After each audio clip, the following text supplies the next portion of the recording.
En 2012, une des pales de l'ancienne microcentrale de la Marie-Thérèse a cassé.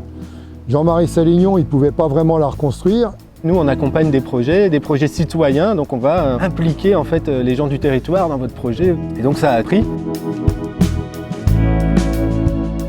Après 4 ans d'efforts et la participation de plus de 200 citoyens, nous avons réussi à reconstruire la microcentrale.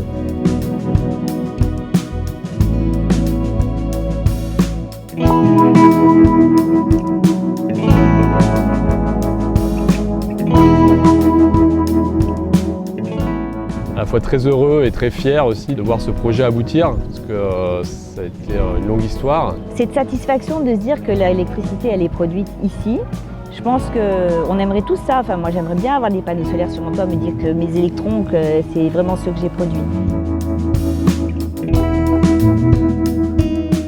Ce groupe, ils sont vraiment exceptionnels dans le sens où ils sont hyper bons techniquement sur tous les sujets qu'il faut connaître. La production hydroélectrique, la com, et puis surtout ils ont une énergie de dingue. On a commencé à travailler, on ne savait pas trop comment on allait faire. Et en fait, on a essayé. Ce qui a marché là, c'est le côté convivial, le côté ambiance, le côté dynamique de groupe. En fait, ce facteur, il est là. Savoir écouter, savoir prendre chez les autres, donner. Et cette convivialité, ce travail ensemble, ça a payé. Et il y a eu des moments très durs, mais l'important c'est qu'on a su garder un cap.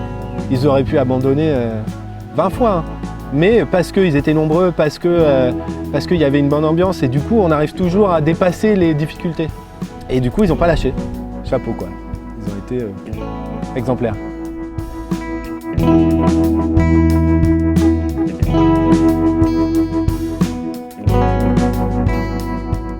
C'est aussi le signe que c'est possible de faire autrement. La réappropriation par les citoyens de la question énergétique est possible et même concrète, réelle, voilà, comme l'est ce projet aujourd'hui. La centrale hydroélectrique de la Marie-Thérèse à Velot, où des citoyens se sont engagés pour justement réhabiliter un moulin et créer une énergie verte.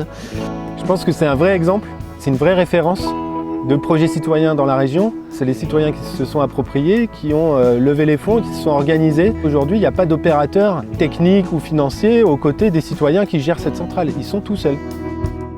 Finalement, je pense qu'il y a beaucoup de gens qui ont envie de s'impliquer d'une façon ou d'une autre dans des projets comme ça, qui ont du sens. Et puis c'est aussi savoir à quoi sert son argent, quoi. Concrètement, je sais que mon argent, il a payé un petit peu du dégrilleur que j'ai vu fonctionner tout à l'heure. Et ça, je pense que ça n'a pas de prix.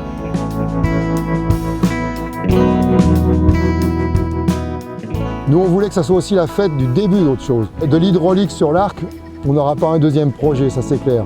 Mais il y a des projets maintenant citoyens photovoltaïques qui émergent. Et donc nous, on veut mettre tout ce qu'on a appris au service de ces gens-là. Nous voulons aider tous les projets qui sont dans l'énergie renouvelable à s'organiser, à faire en sorte d'être au courant des problèmes juridiques, financiers, etc. auxquels ils vont être confrontés et comment les résoudre, et de leur transmettre notre savoir-faire. La démarche du Soleil de l'Arc est très inspirée de la Marie-Thérèse qu'on vient d'inaugurer aujourd'hui, c'est-à-dire une démarche citoyenne qui consiste à se rassembler pour mettre en place un projet d'énergie renouvelable. Ils avaient déjà prévu dès le début qu'ils consacreraient une partie de leur effort à aider des projets naissants du même type. Et nous, on fera pareil.